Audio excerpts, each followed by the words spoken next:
welcome on the stage the one, the only Anak. Thank you everyone for coming. And आज जिस चीज के बारे में हम बात करने वाले हैं तो वो जो चीज है आप सबको शायद बहुत ज्यादा पसंद होगी. मैं बात कर रहा हूँ म्यूजिक की, लेकिन शायद मेरा ओपिनियन आप लोगों से अलग होगा क्योंकि मैं मानता हूँ that music is the worst thing mankind has produced.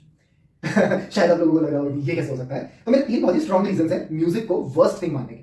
पहला रीजन है कि म्यूजिक गिव्स यू इमोशंस जो कि रियल नहीं होते हैं.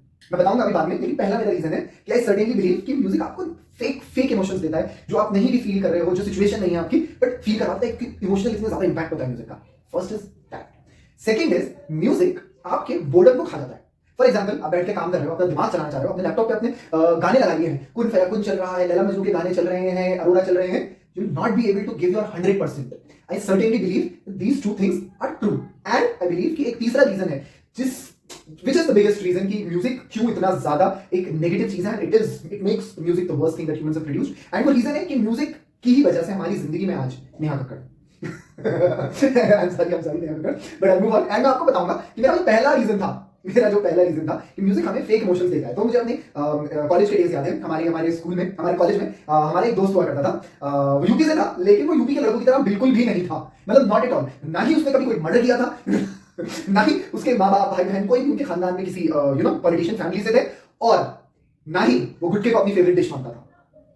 सिर्फ और सिर्फ स्टार्टर्स में स्नैक था उसके लिए गुटका, जो उसका फेवरेट स्नैक था और हर वक्त चलता रहता था. तो खैर हमारे इन दोस्त को साहब को, तो ये थे हमारे दोस्त कबीर. और इन कबीर को अचानक किसी एक मोहतरमा से थोड़ा सा दिल लग गया इनका, और इनको पसंद आ गई. ठीक है, तो अब इनको जब पसंद आ गई तो इन्होंने किसी ना किसी तरीके से उनको पटा लिया. शायद ड्रामा क्लब में थे दोनों साथ में, जो कॉलेज का ड्रामा क्लब होता है, तो दोनों उसमें साथ में थे, तो इन्होंने किसी ना किसी तरीके से पटा लिया. मतलब आई गेस पटाना इज अ रॉन्ग वर्ड. पटाना is not exactly a right word. और उसका रीजन ये है कि जब आप पटाते हो तो प्यार होता है, आप मिलते हो, डेट्स पर जाते हो, और इनका जो रिलेशनशिप था वो कुछ I guess Zomato, Swiggy, Blinkit, Zepto, Meesho, Amazon, Flipkart उस तरह का था कि उनके वाटर बॉय, मिल्कमैन, उनके प्रेस कराने वाले भैया, उनके इधर से उधर लेके जाने वाले भैया, सारे काम इनके करने वाले भैया थे. तो उनका रिलेशन थोड़ा सा आप कह सकते हैं कारोबारी था. बहुत हद तक वो कारोबारी एक रिलेशन था, मगर दोनों चल रहा था. तो ऐसे ही दोनों का रिलेशन स्टार्ट हुआ. 2-2.5 महीने चल रहा, और 2-2.5 महीने में इनकी तो पैसे होते नहीं थे इनके पास. हमारे पास भी पैसे खत्म होने लगे. हमने इन्हें कहा कि आप रूम से जाइए. अब हमारी और आपकी दोस्ती जो कारोबार में बदल चुकी है, क्योंकि आप उधार लिए जा रहे हैं उन मोहतरमा के लिए, और आप यहाँ तो लौटा नहीं रहे हैं, तो आप उनके नाम पे लिए जा रहे हैं और लौटा रहे नहीं है, तो आप जाइए. ठीक है, तो अब इनको भी शायद किसी दिन इनका थोड़ा सा बुखार उतरता है मोहब्बत का, तो इनको भी किसी दिन लगा कि यार सच में मतलब शायद मैं लुट रहा हूँ, और मैंने अपने दोस्तों को भी बहुत उड़वा दिया है पैसा. तो इन्होंने फाइनली उनसे थोड़ा सा कॉन्फ्रंटेशन करा.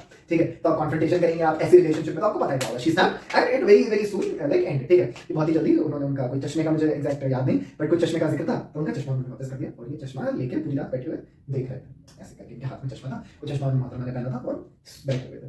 हम सभी के पास गए, मतलब छत पे बैठे हुए थे, तो हम सभी के जब पास गए, पास जाके थोड़ा सा देखा तो ईयरफोन्स लगे हुए थे, और एक से एक गाने पुराने जमाने के. तुझको बस तू सजा, तूने सजा दी प्यार की, ऐसा क्या गुनाह अगर, अल्ताफ राजा, तेरे नाम, फिदा, सारी पुरानी मूवीज के जितने भी पेनफुल सॉन्ग्स थे, वो सबके सब सुन के भाई साहब बहुत ही ज्यादा डीप वाले डिप्रेशन में जा रहे थे. ठीक है, अब हमें मतलब इनको गेट बैक करने की कोशिश करी कि भाई कुछ नहीं है, तुम्हें पता है ना क्या करती थी वो. मतलब हमने लॉजिकली समझाने की कोशिश करी कि भाई भूल जाओ, इट्स नॉट, मतलब शी इज नॉट, मतलब दिख रहा है ना कि क्या हो रहा है. ऐसा भी नहीं है कि ऑन एंड ऑफ था कि शायद अंदर कुछ होता हो जिसकी वजह से इनको इतना लगा, but on the surface level it was very कारोबारी रिलेशनशिप ऐसा है. सो वो हुआ, तो भाई साहब बहुत ज्यादा डिप्रेस्ड थे. तो म्यूजिक का जो मैं कह रहा था, तो हमने इनको किसी दिन बीच उस टाइम पे I used to listen to music, तो हमने इनको रूम पर बुलाया, अच्छे गाने लगाए, और बस नाचना शुरू कर दिया. और भाई 2 दिन में गेट ओवर कर लोगे. मतलब कुछ इस तरह का था कि जब सैड सॉन्ग चल रहे थे तो बहुत ज्यादा डिप्रेशन था. मतलब ऐसी वाली स्टेट थी कि हो ही गए थे तेरे नाम के राधे बन ही गए थे ये, लेकिन जब पार्टी सॉन्ग चले बैंग बैंग, तो ये वो हो गए ऋतिक रोशन. तो I mean to say point across ये है कि म्यूजिक जो है it has a very powerful influence on us, and हमारे इमोशंस को बहुत हद तक ये नकली बना देता है. We don't actually feel but we don't actually go through but we are feeling when we are listening to music. मैं एक और बार समझाता हूँ कि जो म्यूजिक हमें फील करवाता है वो जरूरी नहीं कि हमारी जिंदगी में हो रहा हो. तो हम फेक रियलिटी में तो जी रहे हैं. तो अगर आपको इट्स लाइक राइट, जब आप marijuana लेते हैं, जब आप ड्रग्स लेते हैं, हार्ड ड्रग्स लेते हैं, तो क्या हो रहा है, आपको हेलुसिनेशन तो हो रहे हैं, रियलिटी से आप दूर तो जाते जा रहे हो. It's very similar. एंड आजकल की म्यूजिक इंडस्ट्री की बात करें अगर, इट्स वेरी ल्यूड राइट.